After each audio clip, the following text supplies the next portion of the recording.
어, 오늘 본문 말씀을 중심으로 해서 어찌하여 나를 버리셨나이까, 어찌하여 나를 버리셨나이까 라는 제목으로 함께 하나님 말씀을 나누도록 하겠습니다. 어찌하여 나를 버리셨나이까 라는 말, 우리가 많이 들었던 말입니다. 성경의 구절입니다. 단순히 어찌하여 나를 버리셨나이까가 아니라 이것은 깊은 단절에 대한 두려움, 또 그 속에 있는 관계에 대한 간절한 열망을 표현한 말씀입니다. 단절은 죄가 일으키는 아주 중요한 현상 중에 하나죠. 요즘 미국 라스베가스의 세계 최대의 가전쇼인 CES 2014가 벌어지고 있습니다. 여기에는 전 세계 굴지의 세계적인 전자기업들이 참여해서 최첨단 기술을 자랑하고 또 앞으로 펼쳐질 세계 IT 업계의 방향을 보여주고 있습니다. 이번 가전쇼에 우리나라 기업들도 참여해서 많은 상을 받았죠. 근데 이번에 일어났던 CES 2014에는 앞으로 일어날 업계의 흐름의 중요한 변화 두 가지를 보여주고 있습니다. 그 중에 하나가 본격적인 이 웨어러블 PC의 개막 시대입니다. 우리가 PC 하면 컴퓨터, 퍼스널 컴퓨터라는 걸 알고 있습니다. 근데 웨어러블 PC라는 건 뭐냐? 이 컴퓨터를 이제 몸에 장착하고 입고 다니는 시대가 됐다는 것입니다. 지금 스마트폰 하면은 이제 거의 컴퓨터 기능에 가깝죠. 이것으로 모든 걸 다 할 수 있습니다. 그런데 이제 스마트폰에 그치는 것이 아니라 시계를 스마트 시계로 만들어서 여기에 인터넷과 또 스마트폰과 연결해서 컴퓨터처럼 활용을 하고 또 이 안경을 여기에 이 스마트 안경을 만들어서 이 안경 하나로 전 세계의 인터넷과 소통을 하고 전 세계에 흩어져 있는 친구들과 인터넷을 통해서 소통을 하는 그런 경험을 하게 되는 시대가 왔다는 것입니다. 그래서 온몸에 컴퓨터를 착용하면서 입고 다니는 시대, 바로 이 웨어러블 PC의 시대라는 것입니다. 자, 또 하나의 사물의 트렌드가 있습니다. 또 하나의 이 업계의 흐름이 있는데 그건 하나는 뭐냐? 사물 인터넷이라는 것입니다. 사물 인터넷 IoT라고 이제 이름 붙였는데요. 이것은 뭐냐? 전자 제품을 단순히 하나만 사용하는 것이 아니라 인터넷으로 서로 연결시켜서 소통하는 것입니다. 집안 전자 제품에 이제 이 인터넷으로 서로 연결을 시키고 스마트 기능을 집어넣으면 어떻게 되느냐? 예를 들면 시계에다가 야, 나 이제 휴가 가야 되는데 오늘부터 3일 동안 휴가 갈 거야라고 얘기를 하면 이 세탁기가 좋은 시간 보내고 오세요라는 메시지를 보내주고 냉장고는 휴가 모드, 절전 모드로 바꿀까요? 라고 물어봅니다. 그러니까 인터넷이 사람과 기계 간을 이렇게 연결을 시켜줘 가지고 삶이 자동적으로 편안하게, 예를 들면 집에다가 내가 자는 방에다가 굿나잇 잘자 얘기를 하면 이 화면이나 조명이 자동으로 다 꺼지는 거예요. 그리고 자꾸 잘 잤다 그러면 자동으로 이 전원이 켜지면서 인터넷 나오고 텔레비 방송 나올 수 있도록 한다라는 것입니다. 자, 이런 업계의 두 가지 중요한 흐름에는 앞으로 인류가 지향하는 아주 중요한 키워드가 담겨 있습니다. 그게 뭐냐? 바로 연결이라는 것입니다. 연결. 이것은 사람 속에 깊숙이 감추어져 있는 진정한 관계에 대한 갈망을 보여줍니다.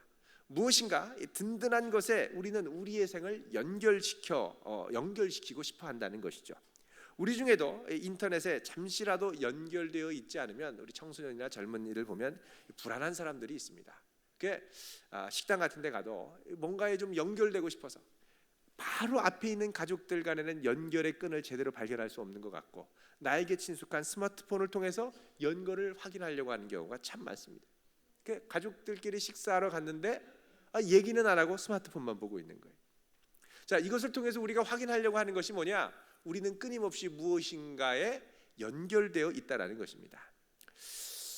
자, 이 연결에 대한 갈망은 우리 속에 이루지 못하는 현실과 동시에 정말 이루고 싶어하는 소망이 무엇인지를 보여준다는 것입니다. 사실 하나님께서 창조하신 이 세상의 모든 것들은 서로가 좀 연결되어 있습니다. 좀이 아니라 모든 것들이 아주 긴밀하게 연결되어 있습니다. 자, 이런 것들이 서로 연결되어서 서로 영향을 주기도 하고 또 기후의 변화를 일으키기도 합니다. 해마다 겨울이 되면 철 따라서 수천 킬로미터를 이동하는 철새가 있습니다. 이 철새도 알고 보니까 지구의 자기장과 긴밀하게 연결되어서 자기장이 가리키는 방향을 향하여 여행하더라는 것입니다. 최신 연구, 아주 최근의 연구에 따르면 이 독일의 이 두이스부르크와 에센 대학이 체코의 생명과학대와 함께 연합해서 이제 연구를 했는데 놀라운 사실을 발견했습니다. 그건 뭐냐?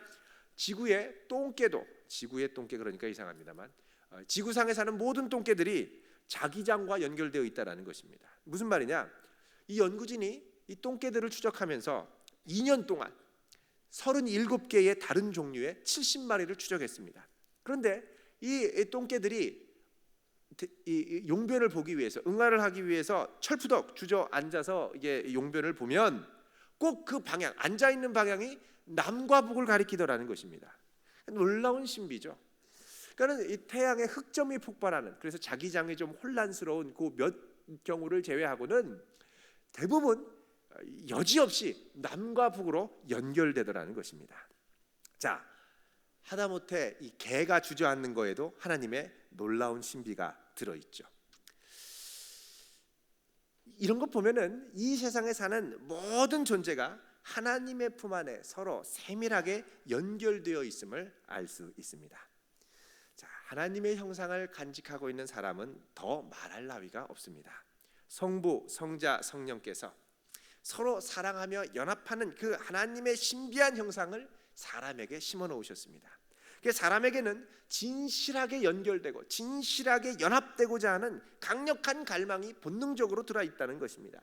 그러나 하나님을 떠난 범죄한 우리에게는 이 갈망이 왜곡되어 있습니다. 하나님을 저버렸기 때문에 진정한 관계를 갈망하면서도 그 관계를 맺어가는 것이 점점점 어려워지더라는 것입니다.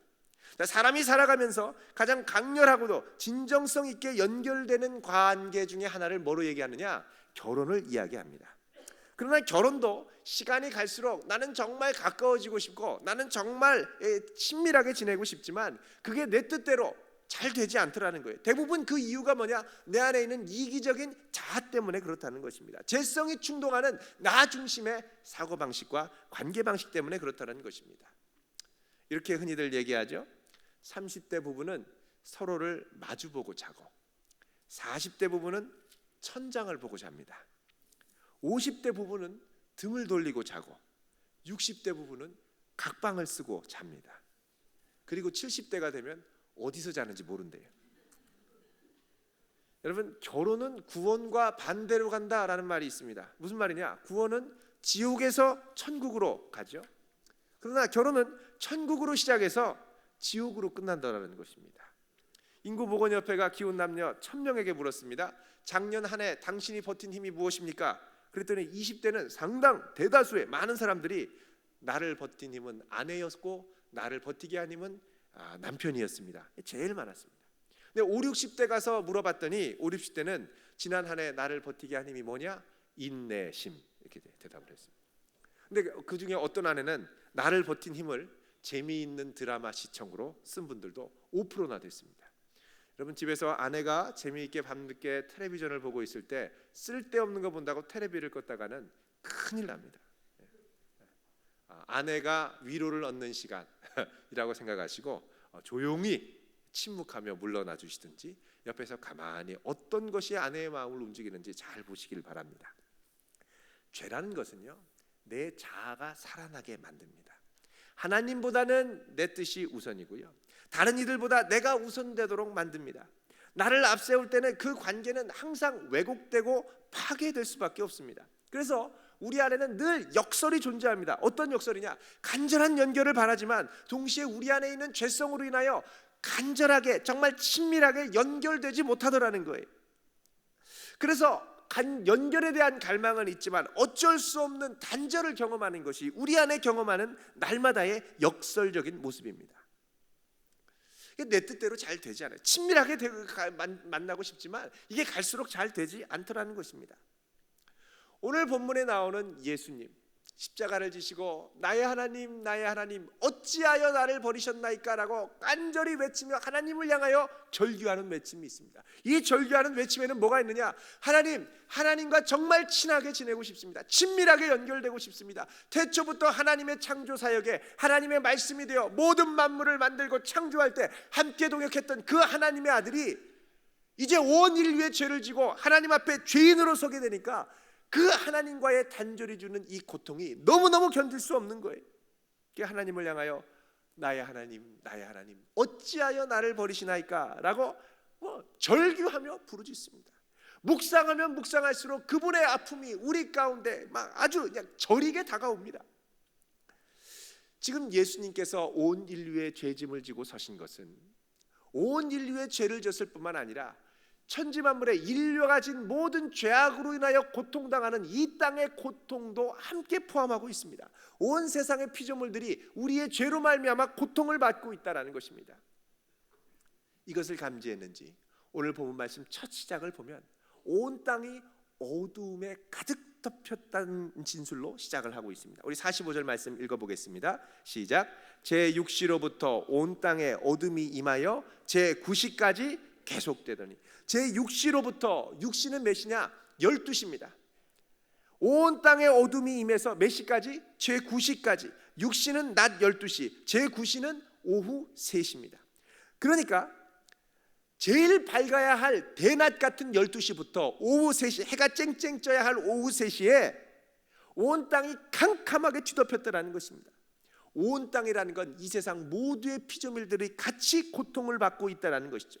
자, 특히 이 세상이 어두워지는, 대낮에 어둠이 덮이는 것은 구약 성경 여러 곳에 하나님의 진노의 심판이 임하는 대표적인 증상으로 설명을 하고 있습니다. 이것을 예언한 대표적인 말씀이 아모스 8장 9절에서 10절 말씀입니다. 거기를 제가 한번 읽어보도록 하겠습니다. 주 여호와의 말씀이니라. 그날에 내가 해를 대낮에 지게 하며 백주에, 밝은 대낮에 땅을 캄캄하게 하며 너희 절기를 애통으로, 너희 모든 노래를 애곡으로 변하게 하며 모든 사람에게 굵은 배로 허리를 동이게 하며 모든 머리를 대머리가 되게 하며 독자의 죽음으로 말미암아 애통하듯 하게 하며, 여기서 독자의 죽음이라는 말은 독생자의 죽음을 말합니다. 독생자의 죽음으로 애통하듯 하게 하며 결국은 곤고한 날과 같게 하리라. 결국은 이 독생자의 죽음으로 말미암아 너희들이 고통받고 힘든 날이 올 것이다 라는 것입니다. 자, 지금 온 세상이 캄캄해지는 것, 이 말씀에 따르면 이것은 하나님의 엄중한 심판이 임한 날을 말하고 있습니다. 거대한 심판이 도래한 것입니다. 이 거대한 심판 가운데 어둠이 가득한 이 순간에 예수님이 지금 뭐 하고 계시느냐? 방금 전에 로마 군병으로부터 채찍을 수없이 맞으시고, 어제 지난주에 말씀드렸죠. 이 등에 살점이 다 나가 떨어지고 피가 흥근흥근하고 이 살이 허물허물해져 가지고 이 고통스러운 상태로 십자가를 등에 딱 진 상태로 양쪽 손에 못 박히고 발에 못 박히셔서 숨이 질식하는 가운데 너무너무 고통스러운 가운데 세상이 캄캄해지는 것을 경험했습니다. 이 캄캄한 어둠이 3시간 동안 지속되며 예수님 마음 가운데 다가오는 것은 무엇이었을까요? 이제 내가 당해야 할 하나님의 심판이 다가오고 있구나. 지금 예수님께서는 그냥 인간적으로 보면 대제사장과 서기관과 바리새인들에 의하여 고발당해서 십자가에 못 박힌 것일 수 있습니다. 그러나 지금 예수님이 지금 십자가에 서신 것은 무죄한 예수님께서 온 인류의 죄로, 온 인류의 이 죄짐을 지고 하나님 앞에 대속제물로 서셨다라는 것입니다. 성경에서는 이것을 아주 신비로운 방식으로 많이 말씀하고 있습니다. 우리가 보통 간과하는 경우가 많은데요, 대표적인 것이 이 마가복음 8장의 말씀입니다. 우리 마가복음 8장 31절을 잠깐 찾아보도록 하겠습니다.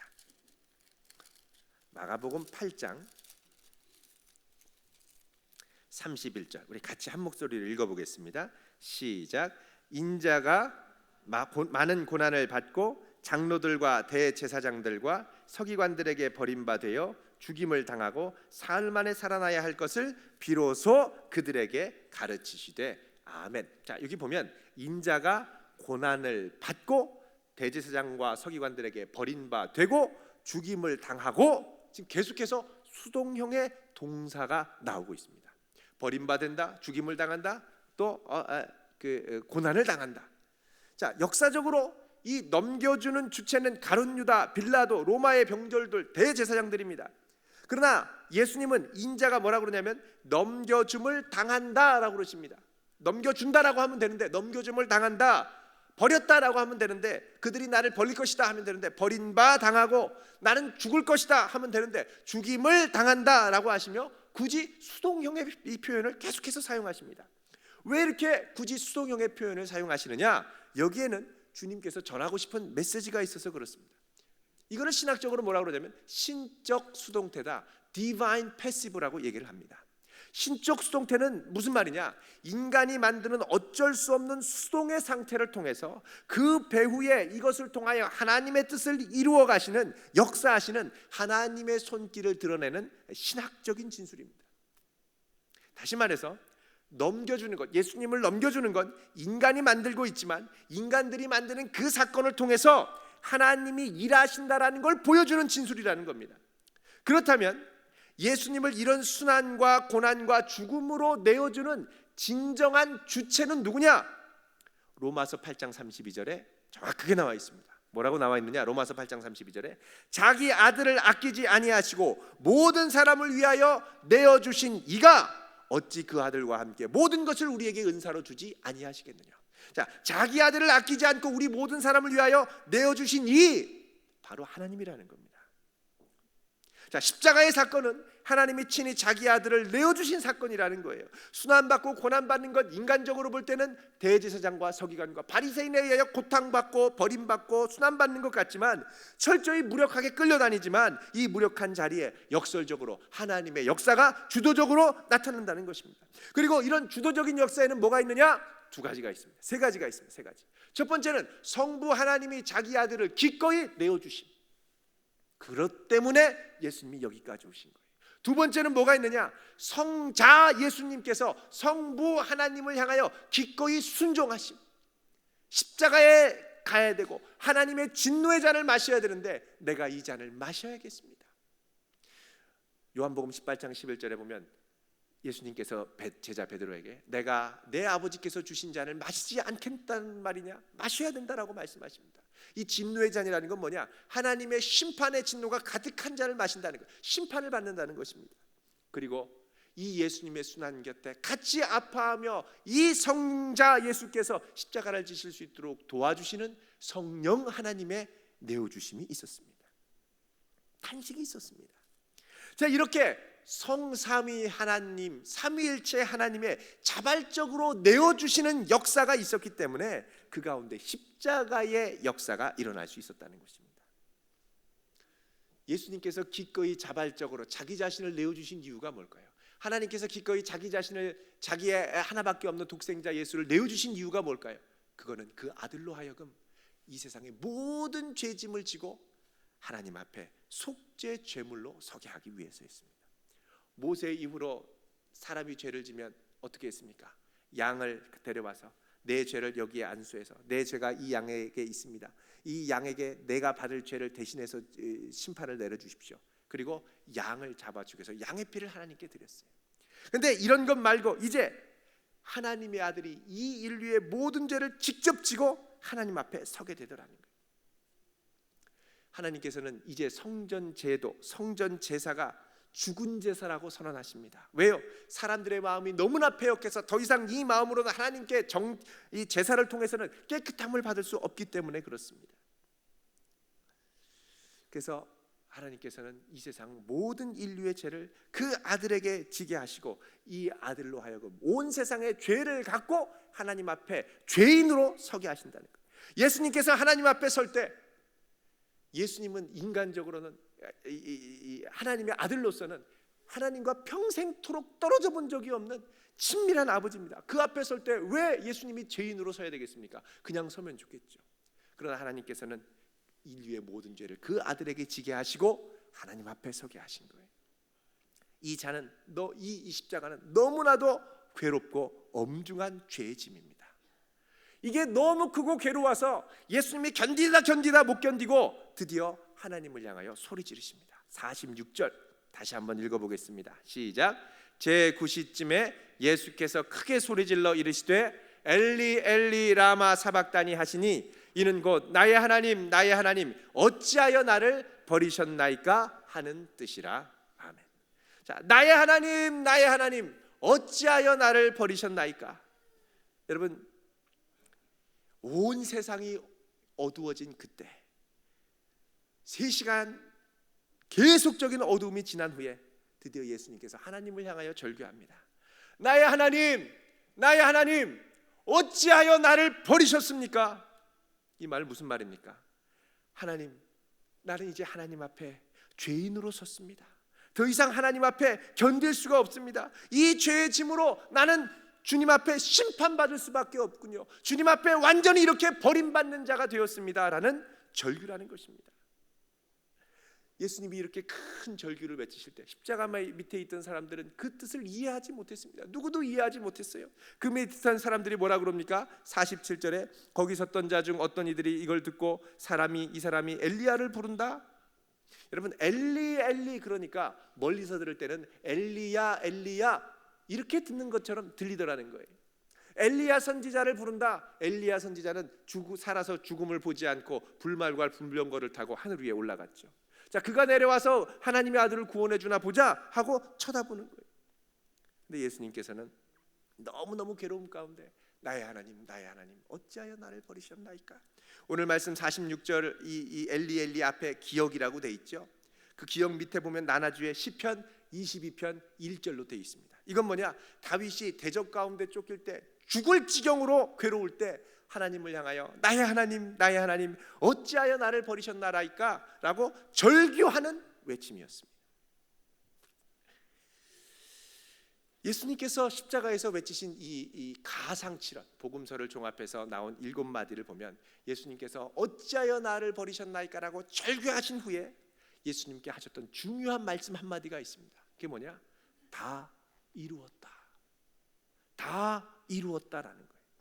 그러니까 하나님 앞에 온 세상의 죄짐을 지고 하나님, 나는 이제 주 앞에 죄인으로 섭니다. 온 이 죄를 지고 하나님 앞에 버림받는 사람으로 섭니다. 그리고 서 있어요. 그리고 나서 마지막으로 다 이루었다. 이 뭐냐? 내가 하나님 앞에 대속제물로 온 인류의 죄를 대속하는 대속의 제물로 서가지고 그 사명을 다 이루었다는 거예요. 이 사명을 다 이루었다라고 한 다음에 예수님이 어떻게 하십니까? 50절에 읽어보겠습니다. 시작. 예수께서 다시 크게 소리 지르시고 영혼이 떠나십니다. 마지막 괴로움, 온 힘을 다하여 아버지 하고 크게 괴롭게 소리를 절규를 하고 마지막 숨을 거두셨다는 거예요. 결국 예수님께서는 온 세상의 죄를 지고 대속제물로 비참한 최후를 맞이하고 죄의 짐을 지고 십자가에서 죽으셨습니다. 자, 이렇게 예수님이 십자가에 죽으시니까 놀라운 일이 벌어집니다. 그게 뭐냐? 51절입니다. 읽어보겠습니다. 시작. 이에 성소 휘장이 위로부터 아래까지 찢어져 둘이 되고 땅이 진동하며 바위가 터지고. 자, 성소 휘장이 위로부터 아래까지 쫙 찢어지더라는 겁니다. 당시 예루살렘 성전에 있던 성전의 휘장은 2개가 있었습니다. 하나는 이 성전 뜰에서 성전 안으로 들어가는 휘장, 이 큰 커튼 휘장이 있었고, 그 다음에 성전 안에는 성소와 지성소가 있었습니다. 성소는 제사장들만 들어갈 수 있었고, 성전 뜰은 이스라엘 백성들이 올 수 있었습니다. 제사를 드리러. 그러니까 이 성소 안으로 휘장을 지나서 들어가려면 제사장들만 들어갈 수 있었어요. 근데 이 성소에서 그 안에 있는 지성소는 뭐냐? 지극히 거룩한 장소라는 것입니다. 영어로 또 most holy place, 가장 거룩한 장소라는 거예요. 가장 거룩한 지성소에는 대제사장 중에 그 해의 대제사장으로 뽑힌 딱 한 사람이 자기를 거룩하고 정결하게 한 다음에 1년에 딱 한 번 대속죄일에 들어갈 수 있었어요. 대속죄일이라는 건 뭐냐? 대제사장이 온 이스라엘의 죄짐을 지고 하나님 앞에 이 죄를 용서해 주십시오라는 마음으로 죄를 지고 하나님 앞에 들어가 아뢰는 것이었습니다. 그러니까 성소에서 지성소로 들어간다는 건 뭐냐? 모든 이들을 대표해서 이들의 죄를 지고 그 안으로 들어간다는 거예요. 자, 이 이방인의 이 성소의 뜰, 성전 뜰에서 성소로 들어간다는 건 뭐냐? 이제 성전 안으로 누구나 들어갈 수 있게 됐다라는 것입니다. 그리고 다른 한편으로는 이제는 성전이 더 이상 성전으로서의 기능, 대제사장의 역할이 필요하지 않고 제사장의 제도, 레위의 제도, 제사의 제도는 서서히 무너져 간다라는 걸 상징적으로 보여줍니다. 또 하나, 성소에서 지성소로 들어가는 건 뭐냐? 이제 하나님께 나아가는 길이 꼭 대제사장을 통해서가 아니라 1년에 한 번이 아니라 어느 때든지 누구든지 그분께로 들어갈 수 있다는 거예요. 그분 앞에 들어갈 수 있는 놀라운 선물의 시대, 은혜의 시대가 시작됐다라는 것입니다.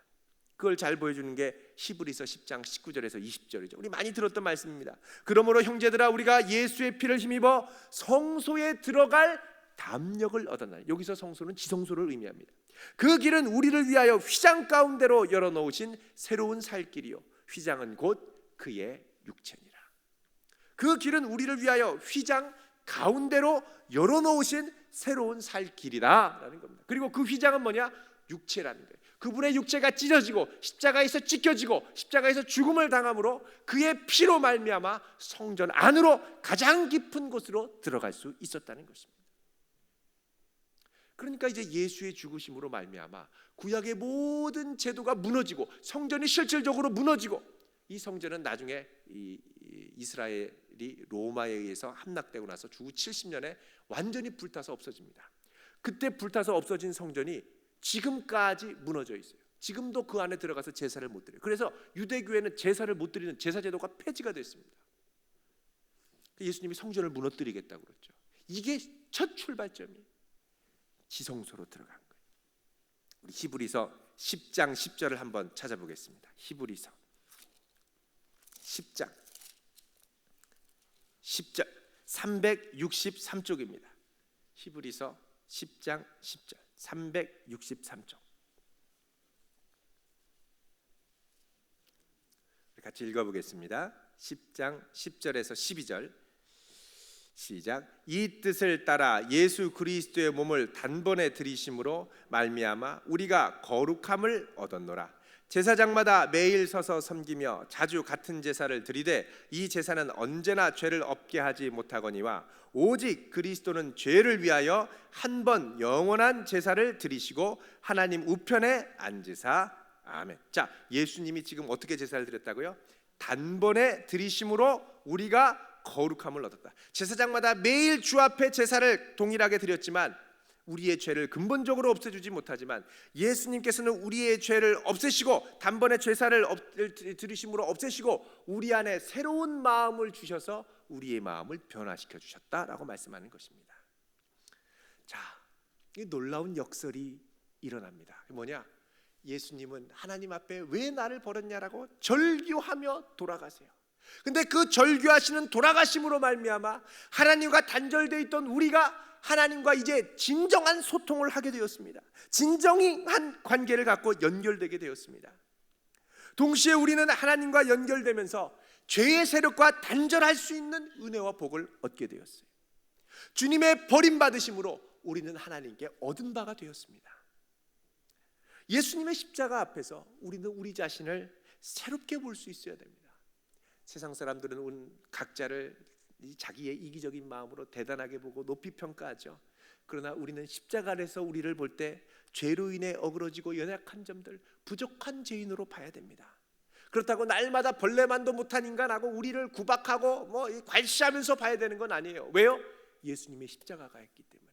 이 십자가는 어떤 십자가입니까? 우리를 위하여 모든 것을 내어주신 예수님의 사랑이 담겨 있습니다. 그러니까 예수님의 생명을 내어줄 정도로, 예수님의 피를 내어줄 정도로 우리를 위해 모든 걸 내어줬다면 우리는 그만큼 고귀하고 가치가 있습니다. 그러니까 나를 보면 실망이지만 십자가에서 우리는 새 희망을 얻는 것입니다. 십자가 앞에 우리의 연약함과 동시에 우리의 존귀함을 다시 동시에 역설적으로 깨닫게 될 수 있다는 것입니다. 이것이 바로 성도가 가져야 할 담대한 확신이자 구원의 감사가 되는 것입니다. 히브리서 4장 16절에 말씀하죠. 그러므로 우리는 긍휼하심을 받고 때를 따라 돕는 은혜를 얻기 위하여, 여기 때를 따라 돕는 은혜, 영어로 seasonal grace라고 되어 있습니다. 매 시즌마다 주시는 새로운 은혜를 얻기 위하여 은혜의 보좌 앞에 담대히 나아갈 것이라. 그 보좌 앞에 이제 우리가 나갈 수 있습니다. 그분의 십자가 아래 우리는 그분께 담대히 나아갈 수 있습니다. 이 십자가 아래서 우리는 진정한 소통의 길을 열 수 있게 됩니다. 나는 부족하고 나는 연약하지만 나를 사랑하신 그 십자가의 사랑으로 저를 사랑할 수 있고 저를 이해할 수 있고 저를 감싸줄 수 있게 될 것입니다. 십자가 아래 주님의 은혜를 감사하며 나의 무력함을 깨닫고 다시금 그분의 십자가로 말미암는 용기와 담대함을 얻고 나아갈 수 있는 거룩하고 복된 성도 되시길 주의 이름으로 축원드립니다. 우리 시간 함께 기도하겠습니다.